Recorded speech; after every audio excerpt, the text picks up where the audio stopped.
Kinagalugad namin ngayon mga kababayan yung yung kabaan ng Boracay, yung shorelines ng Boracay. Ayan po. So makikita ninyo ang daming mga pwedeng mabili po rito. Hindi mainit sa paligid kasi manyog po. Maraming puno ng nyug. Di ba?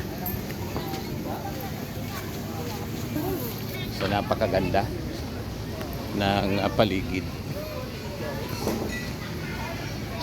Yung mga restaurant tulad ng McDo, mayroon dito po kumpleto. May Shakey's, may Mang Inasal, may Andoks. Yung mga nakikita natin sa Maynila, makikita natin dito po. Yeah, no bad. Sir, massage, sir. So, kanina pa kami naglalakad kasi galing kami doon sa Sun Hotel and Spa. Doon kami nag-lunch kasi noong tawag doon, nag-diving yung anak ko. Nasa station 3 kami. Ayun, pagbalik namin, napunta kami sa station 1. Mali yung lugar na kung saan kami naihati dapat pabalik. So naglalakad lang kami. So tamang-tama din mga kababayan kasi at least nagalugad namin yung lugar. Yan Boracay Paraiso.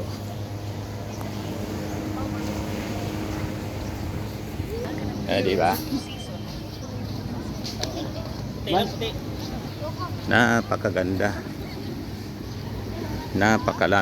Napakaraming mga turista. Ito, Paraiso. Boracay Uptown Hotel.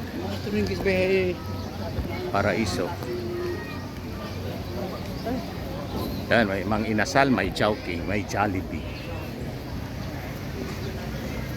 Kompleto po rito. Mga kababayan, magsawa ka sa pagkain at sa kung ano-ano mga souvenirs na pwedeng mabili.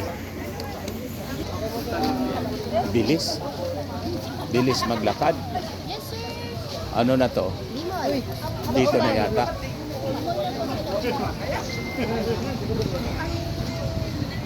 Ang ganda rito. Ano ba to?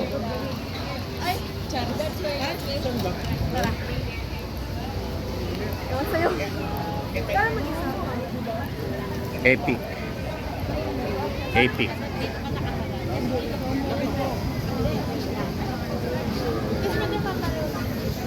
Dito na kami sa station 1. Naglakad kami ng 1.5 kilometers. Pero talagang nakaka-enjoy. Hindi pa kami talaga nagsiswimming, mga kababayan. Kasi ginalugad muna namin po. Sayang naman na hindi namin galugad po yung gamit namin. So naligaw kami ng konti. Dito isa mamulay. Hindi kasi siyempre busy kami sa pag-document. Sige. Anyway, uwi muna kami sa hotel. Anyway, maganda naman po mga kababayan na nakapaglakad-lakad kami sa kabaan ng shorelines ng Boracay. So pabalik muna kami sa hotel.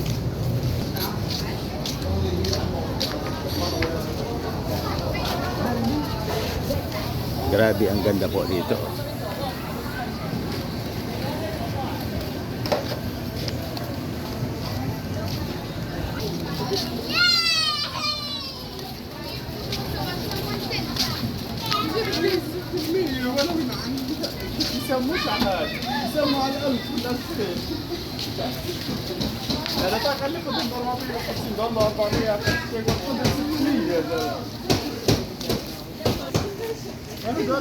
Dito na kami sa hotel namin. Ayan. Ito yung hotel namin.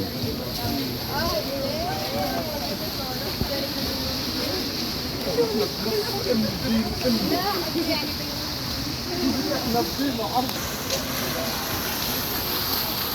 ba?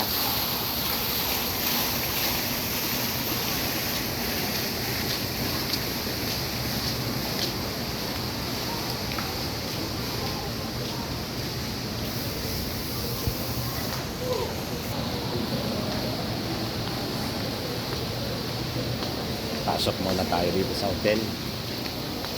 Good afternoon. Ang lamig dito.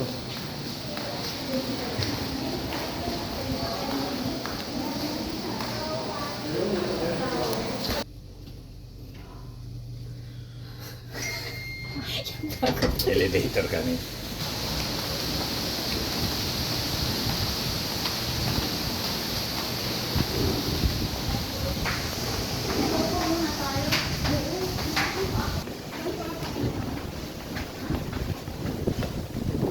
So, balik muna kami dito sa sa room namin, mga kababayan.